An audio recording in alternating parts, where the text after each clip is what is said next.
നമ്മൾ ഓരോരുത്തരെയും കണ്ണീരണിയിച്ചുകൊണ്ട് ഇപ്പോൾ ഏറെ ചർച്ചയായിട്ടുള്ള ഒരു സിനിമയാണ് ആടുജീവിതം. ഒരു പ്രവാസി അനുഭവിക്കേണ്ടി വന്ന നരകയാതനയാണ് ആ സിനിമയുടെ പ്രമേയം. അത്തരം സാഹചര്യങ്ങളിലൂടെ കടന്നുപോകുന്ന ഒരുപാട് ആളുകൾ നമുക്ക് ചുറ്റും ജീവിക്കുന്നുണ്ട്.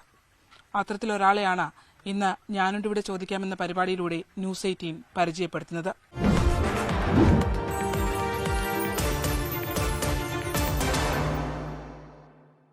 ഇപ്പോൾ നമ്മളുള്ളത് പല്ലനയിലെ മുൻ പ്രവാസിയായിരുന്ന സുരേഷിന്റെ വീട്ടിലാണ്. അദ്ദേഹത്തിന്റെ സാഹചര്യങ്ങൾ നമുക്ക് ആദ്യം ഒന്ന് കണ്ടുവരാം.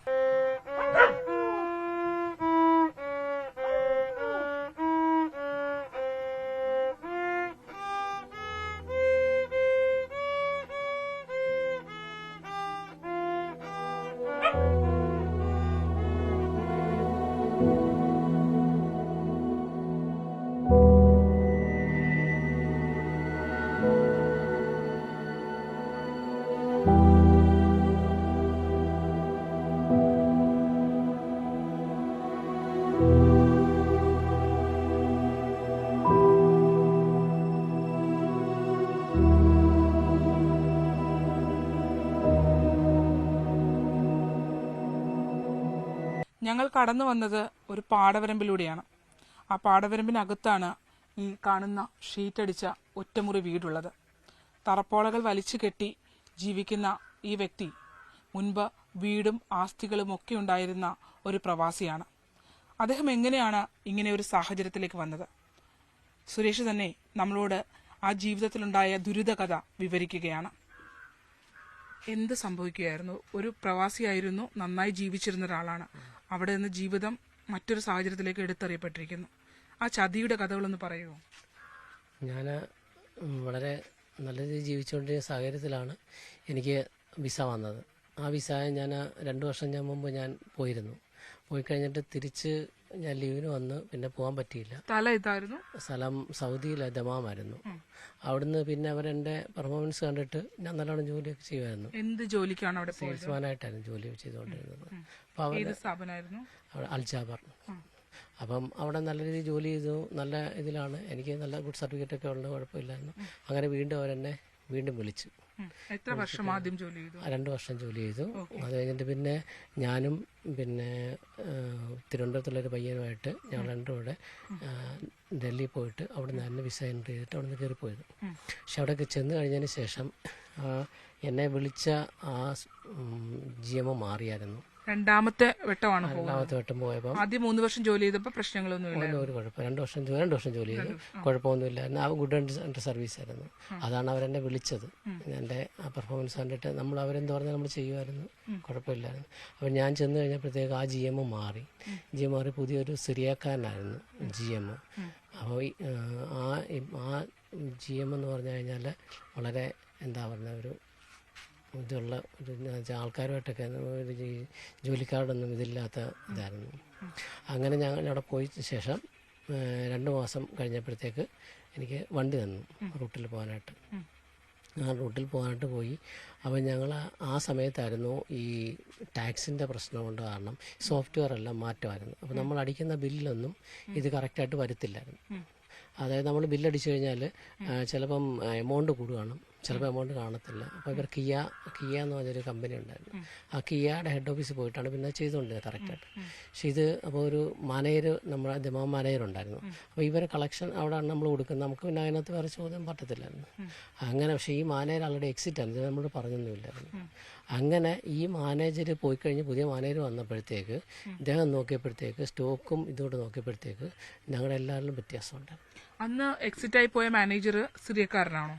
അല്ല, അത് ഈജിപ്തുകാരനായിരുന്നു, ഈജിപ്ഷ്യനായിരുന്നു. അദ്ദേഹത്തിനാണ് നിങ്ങൾ കണക്കുകളെല്ലാം നൽകിയിരുന്നത്? ആ, എല്ലാ കണക്കുകളും പുള്ളിയാണ് നൽകിയിരുന്നത്. പക്ഷെ പുള്ളി അത് അങ്ങോട്ട് കൊടുക്കുന്നില്ലായിരുന്നു. നിങ്ങളുടെ ജോലി എന്തായിരുന്നു? ഈ കണക്കുകൾ എങ്ങനെ, എന്ത് കണക്കുകളാണ് നൽകിയിരുന്നത്? ഞാൻ സെയിൽസ്മാനായിരുന്നു. റൂട്ടിൽ പോയിട്ട് നമ്മൾ അന്നുള്ളത് നമ്മൾ കറക്റ്റ് കണക്ക് കൊടുത്ത് അവിടെ കൊടുക്കുമായിരുന്നു. എന്തിനെ സംബന്ധിച്ച കണക്കുകളാണ് നൽകിയിരുന്നത്? നമ്മളെ ഈ ബോട്ടിൽ ഇത് സെയിൽസിൽ നമ്മൾ സോഫ്റ്റ് ഡ്രിങ്ക്സ് ആയിരുന്നു സെയിൽ ചെയ്തുകൊണ്ട്. അപ്പോൾ നമ്മൾ ബില്ലടിച്ചിട്ട് ഇപ്പോൾ 10 ബോട്ടിൽ കൊടുത്ത 10 ക്യാൻ കൊടുത്തു കഴിഞ്ഞാൽ ആ 10 ക്യാനിൻ്റെ ബില്ല് നമ്മൾ കറക്റ്റായിട്ട് നോക്കിയിട്ട് പിറ്റേ ദിവസം നമ്മൾ അത് അവിടെ കൊണ്ട് കൊടുക്കുമായിരുന്നു. അപ്പോൾ അവർ നോക്കിയിട്ട് കൊടുക്കുമായിരുന്നു. അപ്പോൾ ഇത് കഴിഞ്ഞ് ഇത് ഇപ്പം ഈ മാനേജറാണ് വാങ്ങിച്ചുകൊണ്ടിരുന്നത്. അപ്പം വലിയ ഹോൾസെയിൽ ഒരു വണ്ടി എനിക്ക് തന്നായിരുന്നു. കാരണം അവിടെ ഒരാൾ ലീവിന് പോയപ്പം എന്നോട് പറഞ്ഞ് ഞാൻ നേരത്തെ ചെയ്ത് പരിചയമുള്ളതുകൊണ്ട് ആ ഹോൾസെയിലിൻ്റെ കൂടെ എനിക്ക് തന്നായിരുന്നു. അപ്പോൾ ആ ഹോൾസെയിൽ വലിയ വലിയ എമൗണ്ട് ആയിരുന്നു. 30,000 റിയാൽ, 40,000 റിയാലൊക്കെയാണ്. ഇതൊക്കെ പുള്ളി തന്നെ പോയി വാങ്ങിച്ചുകൊണ്ട് ഇതെല്ലാം കൊണ്ട് വിതരണം ചെയ്യും. ഞാൻ വിതരണം ചെയ്യും. ഇല്ല, ഈ ഹോൾസെയിലൊക്കെ എന്ന് പറഞ്ഞു കഴിഞ്ഞാൽ ഇദ്ദേഹം പോയി കണക്ഷൻ പൈസ വാങ്ങിക്കും. ബോട്ടിലുകൾ കൊടുത്തതിന് ശേഷം വൈകിട്ട് നിങ്ങൾ എന്താ പൈസ കളക്ട് ചെയ്ത് നിങ്ങളത് കമ്പനിയിലേക്ക് എത്തിക്കും, അങ്ങനെയാണോ? ചെറിയ കടകളിലുള്ള നമ്മൾ കളക്ട് ചെയ്ത് കൊടുക്കും. വലിയ കടകളിലൊക്കെ ഇദ്ദേഹം തന്നെ പോയി കളക്ട് ചെയ്യും. കാരണം എന്നോട് എനിക്ക് സമയമില്ലല്ലോ, ഞാൻ പോയി വാങ്ങിച്ചോളാം എന്ന് പറഞ്ഞിട്ട് മാനേജർ, അതായത് കയറിപ്പോയ മാനേജർ അപ്പോൾ അവൾ കളക്ട് ചെയ്യും. നമ്മൾ അറിയുന്നില്ല ഇതിന്റെ എങ്ങനെയാണ്. നേരത്തെ ഇരുന്ന മാനേജറൊന്നും കുഴപ്പമില്ലായിരുന്നു. പക്ഷെ ഇദ്ദേഹം പൈസ എല്ലാം എടുത്തുകൊണ്ട് പുള്ളി എക്സിറ്റ് പോയി. അത് കഴിഞ്ഞ് ചതിക്കപ്പെട്ടു എന്ന് എങ്ങനെ മനസ്സിലാവുന്നത്? ഇവർ കണക്ക് നോക്കിയപ്പം പുതിയ മാനേജർ സിറിയാക്കാരനായിരുന്നു. പുതിയ മാനേജർ പറഞ്ഞു, നിങ്ങളുടെ അക്കൗണ്ട് എല്ലാം ഇതാണ്, നിങ്ങൾ പൈസ അടയ്ക്കണം എന്ന് പറഞ്ഞു. അതായത് സത്യം പറഞ്ഞാല് കണക്ക് കൊടുക്കേണ്ട ആളുകൾ നിങ്ങളാണ്. നിങ്ങളോട് പഴയ മാനേജർ പറയുന്നു ഹോൾസെയിലിന്റെ കണക്ക് പൈസയും കണക്കുകളും ഒക്കെ താൻ കൈകാര്യം ചെയ്തോളാം എന്ന് പറഞ്ഞു പുള്ളി അത് കളക്ട് ചെയ്യുന്നു അല്ലെ? പക്ഷെ ഉത്തരവാദിത്തം നിങ്ങളിലാണ് നിൽക്കുന്നത്. പക്ഷെ നമ്മുടെ പേരിലാണ് ബില്ലടിച്ച് തരുന്നത്. ഇപ്പം ഗോഡൌണിൽ നിന്ന് നമ്മൾ സ്റ്റോക്ക് എടുക്കുന്നത് നമ്മുടെ പേരിലാണ്. അപ്പം നമ്മളാണ് അതിന്റെ ഉത്തരവാദിത്തം. പക്ഷെ ഈ പൈസ പോകുന്നത് ഈ മാനേജർ പോയി വാങ്ങിച്ചുകൊണ്ട്, വലിയ വലിയ പൈസ എല്ലാം മാനേജർ പോയി വാങ്ങിച്ചുകൊണ്ട് കളക്ട് ചെയ്ത് കൊടുക്കുമായിരുന്നു. ഇതുകൊണ്ട് പക്ഷേ സ്റ്റാഫ് നിങ്ങൾ ഇങ്ങനെ അദ്ദേഹത്തിന്റെ അണ്ടറിലുണ്ടായിരുന്നു? ഒരു 10-12 സ്റ്റാഫുകളും ഉണ്ടായിരുന്നു. എല്ലാവർക്കും ഇത് തന്നെ സംഭവം. അപ്പൊ എന്റെ ഹോൾസെയിൽ മലയാളികൾ ഞങ്ങൾ 2 പേരുണ്ടായിരുന്നു മലയാളികൾ. ബാക്കി നോർത്ത് ഇന്ത്യക്കാരുണ്ടായിരുന്നു. പിന്നെ ഫിലിപ്പീനി ഉണ്ടായിരുന്നു. എല്ലാവരും ഇതേ രീതിയിൽ ചതിക്കപ്പെട്ടവരാണ്. ഇത് ബ്രാഞ്ചായിരുന്നു, ഹെഡ് ഓഫീസ് ആയിരുന്നു. ഇതിന്റെ ഫാക്ടറി ഹസയിലായിരുന്നു ഫാക്ടറി. അപ്പൊ ഇങ്ങനെ എല്ലാവരുടെയും നോക്കിയപ്പം ഒരാള് ലീവിന് പോകാൻ പോയപ്പോഴത്തേക്ക് 50,000 റിയാലും കണ്ട് അയാൾക്ക് ഇത് വന്നായിരുന്നു. അയാളെ ലീവ് ക്യാൻസൽ ചെയ്തു. അങ്ങനെ അവസാനം ഞങ്ങളുടെ എല്ലാവരുടെയും പ്രശ്നമായിട്ട് ഇങ്ങനെ ഇവർ കേസ് കൊടുത്തു. എത്ര രൂപ നഷ്ടം വന്നു കമ്പനി? പുതിയ മാനേജർ വന്ന് പരിശോധിക്കുമ്പോഴാണ് അറിയുന്നത് തട്ടിപ്പ് നടന്നിട്ടുണ്ടെന്ന്. കമ്പനിക്ക് പൈസ കിട്ടണല്ലോ. കമ്പനി ഞങ്ങളുടെ പേര് കേസ് കൊടുത്തു. നിങ്ങളാണ് വിതരണക്കാർ എന്നുള്ള രീതിയിൽ നിങ്ങളുടെ പേരിൽ കേസ് കൊടുത്തു കഴിഞ്ഞിട്ട് ഈ പൈസ തിരിച്ചു പിടിക്കാൻ വേണ്ടിയിട്ട് ഞങ്ങളെ അപ്പോൾ കേസ് ചെന്നപ്പോഴത്തേക്ക് അവർ അംഗീകരിച്ചില്ല. കാരണം 1 മാസം കൊണ്ട് ഞങ്ങൾ 1 മാസമേ ഉള്ളൂ. 1 മാസം രണ്ടാമത് വിസയിൽ ചെന്നിട്ട് 1 മാസം ഒരു മാസമായുള്ളൂ ഞങ്ങൾ ഈ കണക്കെടുത്തിട്ട്. ഒരാൾ ലീവിന് പോകുമ്പോഴാണ് നമ്മളെ ഈ വണ്ടി ഏൽപ്പിക്കുന്നത്. ആളുടെ ഇപ്പോൾ ഞാൻ ലീവിന് പോയാൽ എൻ്റെ വണ്ടി വേറെ ആളെ ഏൽപ്പിച്ചു പോകുന്നു. അപ്പം അങ്ങനെ 1 മാസമായുള്ളൂ ഞങ്ങൾ എടുത്തിട്ട്. ആ 1 മാസം കൊണ്ട് അല്ല 1.5 മാസം കൊണ്ട് ഇത്രയും പൈസ ഒരിക്കലും വരത്തില്ലെന്ന് അതിൻ്റെ ജഡ്ജി പറഞ്ഞു. അങ്ങനെ ഞങ്ങൾ ആ കേസ് തള്ളിയിട്ട് പറഞ്ഞു, ഇവരെ നിങ്ങൾക്ക് വേണ്ടാന്നുണ്ടെങ്കിൽ കയറ്റി വിടുക, അല്ലാന്നുണ്ടെങ്കിൽ നിങ്ങൾ ജോലിക്ക് പ്രവേശിപ്പിക്കാൻ പറഞ്ഞു. അങ്ങനെ ഇവിടെ നിന്ന് ജോലിക്ക് പോകുമ്പോൾ എന്തൊക്കെ ആസ്തികളുണ്ടായിരുന്നു? എനിക്കിവിടെ കാറുണ്ടായിരുന്നു, പിന്നെ ഒരു നല്ല വീടുണ്ടായിരുന്നു, നല്ല രീതിയിൽ ജീവിച്ചു പോയിക്കൊണ്ടിരുന്ന ഒരാളാണ് ഞാൻ. അങ്ങനെ തിരിച്ചു വന്നപ്പോൾ ഇപ്പോൾ ഇതേ ഉള്ളൊന്നുമില്ല.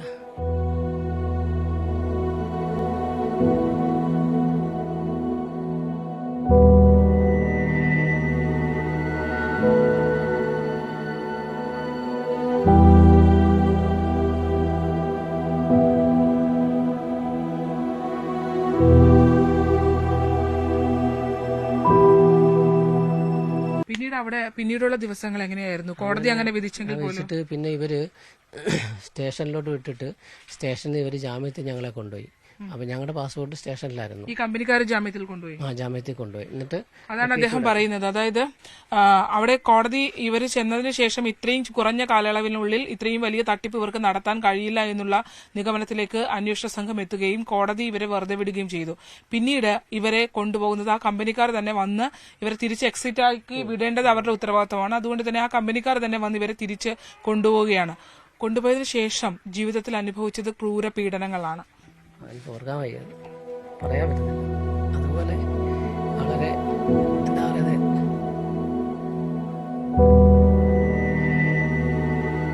ഒരാഴ്ച പോലും ആഹാരം തരട്ട്. എന്നിട്ട് പിന്നെ 3 മാസത്തോളം അവർ കസ്റ്റഡി വെച്ചിരുന്നു.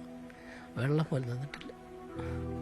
അങ്ങനെ എന്നിട്ട് അടിക്കുക ഇതിൻ്റെ കൈയൊക്കെ അവർ അടിച്ച് കസേര വെച്ച് അടിച്ച് കീറി ഇതായത് പേന വെച്ച് കുത്തി വലിച്ച് അതിന് ഒപ്പിട്ട് കൊടുക്കാൻ പറഞ്ഞു. ഒപ്പിട്ട് കൊടുത്തില്ല. അതായത് ഞങ്ങളായി പൈസ എടുത്തേക്കുന്നത് ഞങ്ങൾ തിരിച്ചു തരാവുന്ന രീതിയിൽ ഒപ്പിട്ട് കൊടുക്കാൻ പറഞ്ഞു. നമ്മൾ ഒപ്പിട്ട് കൊടുത്തില്ല, നമ്മൾ എടുത്തിട്ടില്ല. എത്ര പേരുണ്ടായിരുന്നു നിങ്ങൾ? ഞങ്ങൾ 2 പേരുണ്ടായിരുന്നു. മലയാളികൾ 2 പേരല്ലേ? 2 പേര് മലയാളികളായിരുന്നു. എവിടെയൊക്കെ നിങ്ങളെ കൊണ്ടുപോയത്? അവരുടെ ഫാക്ടറിയിലോട്ട്. എന്നിട്ട് ഒരു ചെറിയ റൂമിൽ അടച്ചിട്ട് ഞങ്ങളെ, അവനെ വേറെ റൂമിൽ അടച്ച് എന്നെ വേറെ റൂമിൽ അടച്ചിട്ട് നമ്മൾ ചെയ്യാൻ പറ്റത്തില്ല. അവനെ പെനാണ്ട് കുത്തി കീറും, പിന്നെ ഇത് വെച്ച് അടിക്കും. തലയിൽ ഈ കെട്ടുന്ന സാധനം ഉണ്ടല്ലോ അവരുടെ വട്ട് പോലത്തെ, അത് വെച്ചൊക്കെ അടിക്കും നമ്മളെ. എന്നിട്ട് ഒപ്പിട്ട് കൊടുക്കാൻ പറയും. നമ്മൾ ചെയ്തിട്ടില്ലല്ലോ, നമ്മൾ എടുത്തിട്ടില്ല, നമ്മളങ്ങനെ ഒപ്പിട്ട് കൊടുക്കുന്നത്. അതിന് ഒത്തിരി അനുഭവിച്ചു. വെള്ളം തരത്തില്ല, ഒരു നേരം പിന്നെ ആഹാരം തരുന്നു, അങ്ങനെയൊക്കെ. അന്നത്തെ ഒരു ദിവസം എങ്ങനെയാ മുന്നോട്ട് പോയിരുന്നത്? അന്നത്തെ ദിവസം എന്ന് പറഞ്ഞാൽ നമ്മൾ അതിന് ഇരുട്ടുമുറി തന്നെ, ഇരുട്ടുമുറിക്കകത്ത വെട്ടമൊന്നുമില്ല, അതിനകത്ത് തന്നെ കിടക്കുക, അല്ല വേറെ ഒന്നുമില്ല. ഇവർ വന്നിട്ട് തുറന്നിട്ട് ഇതുവരും. പിന്നെ നമ്മളെ വീട്ടിലോട്ട് വിളിക്കാനൊന്നും പറ്റില്ല. വീട്ടിലോട്ട് വിളിക്കുന്ന സമയത്ത് ഫോൺ നമ്മുടെ നിന്ന് വാങ്ങിച്ചു. വീട്ടിലോട്ട് വിളിക്കുന്ന സമയത്ത് ഇവർ ആരെങ്കിലും കൂടെ നിൽക്കും, എന്തെങ്കിലും പറയുന്നറിയാൻ വേണ്ടിയിട്ട് കൂടെ നിൽക്കും. ഇവിടെ എന്നിട്ട് വൈഫിന് അവർ എൻ്റെ ഫോട്ടോ എടുത്ത് അയച്ചു കൊടുത്തിട്ട് പറഞ്ഞു, ഇവൻ്റെ കൈ വെട്ടും, അതെല്ലാം ചെയ്യും, അതുകൊണ്ട് നിങ്ങൾ പൈസ വെട്ടം തരണമെന്നൊക്കെ. പിന്നെ ഹുസൈൻ എന്നാണ് ഈ മാന GM-ന്റെ പേര്. ഹുസൈനാണ് പൈസ കൂടുതലും. ഈ GM-ഉം ഹുസൈൻ സിറിയക്കാരനാണ്. പക്ഷേ ഇതിൻ്റെ ഓണർ സൗദിയാണ്, അൽജാബർ. പക്ഷെ ആ ഓണർ പറഞ്ഞു, നീ ഇവരെ ഇങ്ങനെ ഇട്ടേക്കരുത്, ഇവരെ കയറ്റിവിടാൻ പറഞ്ഞു. അപ്പോൾ അവൻ പറഞ്ഞു, അല്ല ഇവരെ ഇനിയും വിട്ട് കഴിഞ്ഞാൽ ഇവർ ആത്മഹത്യ ചെയ്യും, നിന്റെ പേര് വരുമെന്നൊക്കെ പറഞ്ഞ് ഈ സൗദിയെ പേടിപ്പിച്ചു. സൗദിയുടെ അനിയൻ അവിടെ ഒരു ഇത് നടന്നുണ്ട്, മാക്സല എന്ന് വെച്ചാൽ ഈ ലോണ്ടറി. അവനൊരു ദിവസം ഇതറിഞ്ഞുകൊണ്ട് അവൻ വന്ന് ഭയങ്കര ബഹളം ഉണ്ടാക്കി. 2 പേരെ എന്തിനാണ് കൂട്ടിയിട്ടേക്കുന്നത് GM-നോട് ചോദിച്ചു. അപ്പോൾ അവൻ പറഞ്ഞു, അത് പൈസ തരാനുള്ള, അതുകൊണ്ട്. അപ്പോൾ നീ ഒരു കാര്യം എനിക്കിതാ, ഞാൻ ജോലി ചെയ്യിച്ചിട്ട് അവരെ കൊണ്ട് നിൻ്റെ കാശ് ആയിരിക്കും. അവൻ കൊടുത്തില്ല. പക്ഷെ അവൻ അടിച്ചു മാറ്റിയതായിരിക്കും പൈസ, ചിലപ്പോൾ അവൻ മാറ്റിയായിരിക്കാനാണ് ചാൻസ്. GM-ഉം ഈ മാനേജരുടെ പൈസ മാറ്റാനാണ് ചാൻസ്. കാരണം ഈ GM-ന്റെ ഉത്തരവാദിത്തത്തിലാണ് കൊടുത്തേക്കുന്നത്. പിന്നെ എംബസി വന്നു. എംബസി എന്ന് പറഞ്ഞാൽ മണി. അപ്പൊ അന്ന് ചേട്ടൻ പറഞ്ഞില്ലേ ഒരാഴ്ച കൂടുമ്പോഴൊക്കെ എന്ത് ഭക്ഷണം തരുന്നു? അവര് എന്താ പറഞ്ഞ, ഒരാഴ്ച കൂടുമ്പോഴേ നിങ്ങൾക്ക് ഫുഡ് തരുള്ളൂ? അതോ ഫസ്റ്റ് ഒരാഴ്ച ഒന്നും തന്നില്ല, വെള്ളം മാത്രം കുടിച്ചു ഞങ്ങളവിടെ, വെള്ളം മാത്രം. അത് കഴിഞ്ഞാണ് പിന്നെ ചൂടല്ലേ ഭയങ്കര? അതിനകത്ത് ചൂടാ, ഒന്നും ചെയ്യാൻ പറ്റത്തില്ല. അത് കഴിഞ്ഞ് പിന്നെ ഒരൊറ്റ ഡ്രസ്സാണ്, ഡ്രസ്സില്ല വേറെ, ഒറ്റ ഡ്രസ്സ്. പിന്നെ ഈ പറഞ്ഞ പോലെ അവര് എന്നുവെച്ച് വെള്ളം ആരെങ്കിലും വെള്ളം കൊണ്ടുതരും, വെള്ളം കുടിക്കുക. പിന്നെ എംബസിക്കാർ പ്രശ്നം ഉണ്ടായപ്പോൾ പിന്നെ ഒരു നേരം ആക്കി ആഹാരം, ഏതെങ്കിലും ഒരു സമയം, രാവിലെ അല്ല ഉച്ചക്കല്ല വൈകിട്ട്. എന്നാ തരുന്ന കഴിക്കാൻ? അവര് കുബൂസ് പോലെ തരും, കുബൂസും പിന്നെ ഈ എന്തെങ്കിലും കറിയോ എന്തെങ്കിലും അത്രേ ഉള്ളൂ.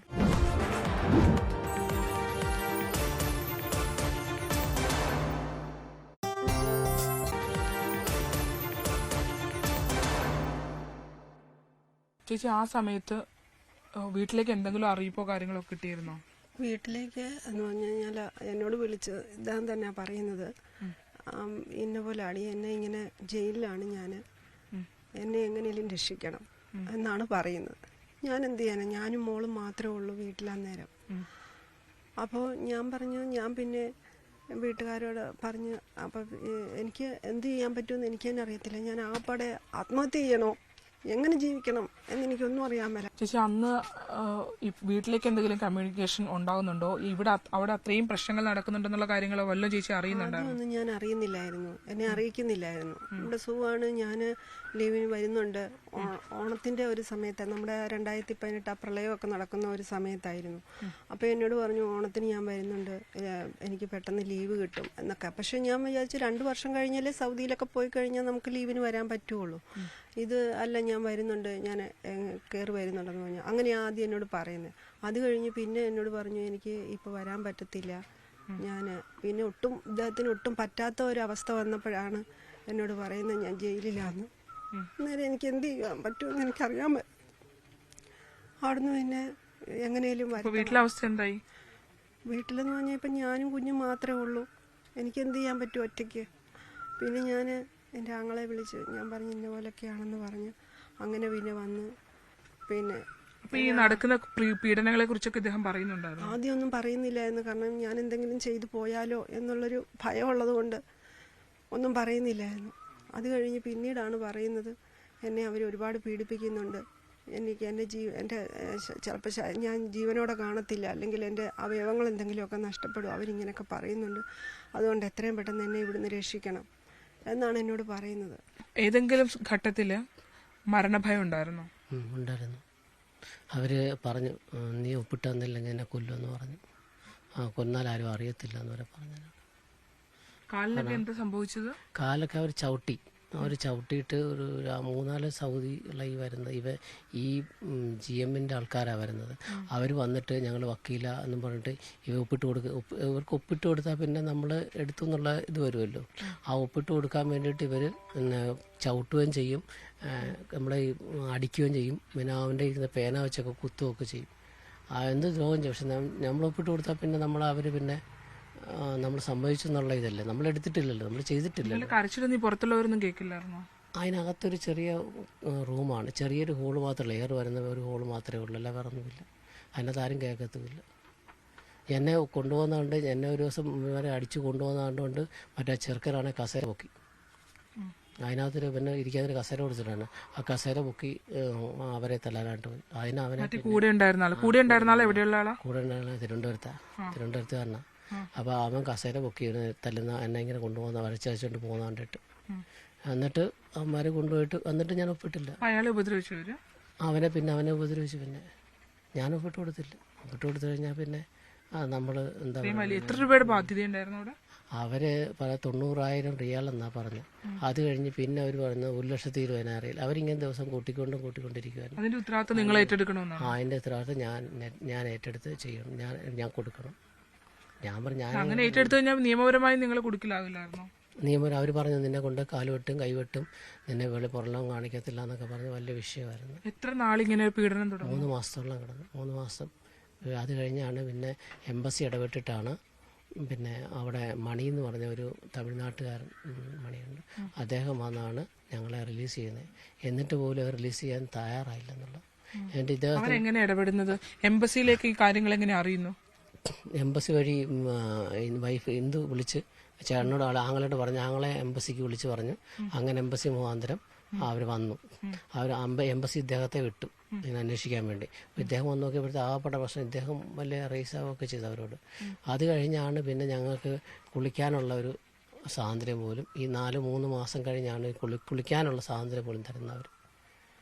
അതുവരെ നിങ്ങളുടെ ശാരീരിക അവസ്ഥ താടിയൊക്കെ വളർന്ന് ഇത്രയൊക്കെ ഉണ്ട്. എൻ്റെ ഫോട്ടോ ഒക്കെ ഇവിടെ അനിയൻ്റെ ചിറ്റപ്പൻ്റെ മോനെടുത്ത് വെച്ചിട്ടുണ്ട്, വിളിച്ചിട്ടുണ്ട്. അങ്ങനെ താടിയൊക്കെ വളർത്തി വല്ലാത്ത അവസ്ഥയായിരുന്നു. എന്താ അത് പറയുന്നത്, എങ്ങനെ പറയണമെന്നറിയത്തില്ല, അതേപോലൊരു അവസ്ഥയിലായിരുന്നു. മോചനത്തിലേക്ക് എങ്ങനെയാണ് പിന്നെ എത്തുന്നത്? മോചനത്തിലേക്ക് വന്നതെന്ന് പറഞ്ഞാൽ ഈ മണിസാർ വന്നിച്ച് ഇവരോട് പറഞ്ഞ്, മണിസാർ എന്നിട്ട് ഇവിടുന്ന് മണിസാറിൻ്റെ അക്കൗണ്ടിലോട്ട് പൈസ അയച്ചു കൊടുത്ത്, ഇവിടുന്ന് സ്ഥലമെല്ലാം വിറ്റിട്ട് താമസിച്ചിരുന്ന വീട് സ്ഥലം എല്ലാം വിറ്റു. ലോൺ എടുത്തു ഇപ്പോഴും ലോൺ ബാധ്യതയായിട്ട് കിടക്കുക ഞങ്ങൾക്ക്. അത് കാരണം ഞങ്ങൾക്ക് ഇപ്പം ഈ ഷെഡ് വെച്ച് തന്നെ എല്ലാം ലോണാണ്. ഞങ്ങള് ലോൺ എടുത്തൊക്കെയാണ് ഞങ്ങളെല്ലാം ചെയ്തത്. ഒന്നും ഇല്ലാത്തവരായി മാറിയല്ലേ? ഒന്നുമില്ല മോളെ. പിന്നെ ഈ ഒരു കണ്ട ഇച്ചിരി മേടിച്ചു എന്നല്ലാതെ വേറെ ഒന്നുമില്ല. അത് ഞങ്ങളിപ്പോ നികത്തി ഞങ്ങള് രണ്ടുപേരും തന്നെ കുറേശ്ശെ ഈ ഉണക്ക സമയത്ത് വരും, ഇവിടെ എല്ലാം വെള്ളം കയറും. മഴക്കാലത്ത് നിങ്ങൾ എന്ത് ചെയ്യും? ഇത്തരം വെള്ളത്തിലാണ് ഞങ്ങള് നീന്തി കയറിക്കൊണ്ടിരുന്നത് ഇവിടെ. പിന്നെ ഇച്ചിരിയൊക്കെ മണ്ണ് വെട്ടിയിട്ട് ഇത്രയെങ്കിലും വഴിയാക്കി. നിങ്ങൾ സർക്കാരിന്റെ ഭവന പദ്ധതികൾക്കൊന്നും കൊടുത്തില്ലേ? അവര് ഭവന പദ്ധതിയിലൊന്നും ഇപ്പൊ അപേക്ഷ സ്വീകരിക്കുന്നില്ലെന്നാ പറയുന്നത്. ആദ്യം കൊടുക്കാനെന്ന് വെച്ചാൽ കണ്ടമല്ലേ, അപ്പൊ നികത്തി നമ്മള് ഒരിതാക്കാതെ നമുക്ക് ഇത് പേരിക്കൂട്ട അവർക്ക് അവിടോട്ട് കൊടുക്കാൻ പറ്റത്തില്ലായിരുന്നു അപേക്ഷ. അതായത് ഇവര് താമസിക്കുന്ന ഒരു കണ്ടത്തിന്റെ നടുക്കാണ്. അവിടെ തന്നെ പിന്നെ മഴക്കാലം വന്നു കഴിഞ്ഞാൽ ഇവിടെ മുഴുവൻ വെള്ളം കയറും. ആ വെള്ളത്തിൽ തന്നെയാണ് ഇവര് താമസിക്കുകയോ ഒക്കെ ചെയ്യുന്നത്. ഇപ്പം വേനൽക്കാലം ആയതുകൊണ്ട് ഇച്ചിരി വരണുണ്ട്. രാത്രിയാകുമ്പോൾ, അതായത് രണ്ടുപേരും തുച്ഛമായ വരുമാനത്തിൽ ഓരോ സ്ഥലങ്ങളിൽ ജോലിക്ക് പോയി കിട്ടുന്ന പൈസയ്ക്കാണ് ഇപ്പോൾ ഇവർ ജീവിക്കാൻ പോകുന്നത്. അപ്പം തന്നെ ഇദ്ദേഹത്തിന് പുറത്തിറക്കാനുള്ള ലോൺ എടുത്ത പൈസയുണ്ട്.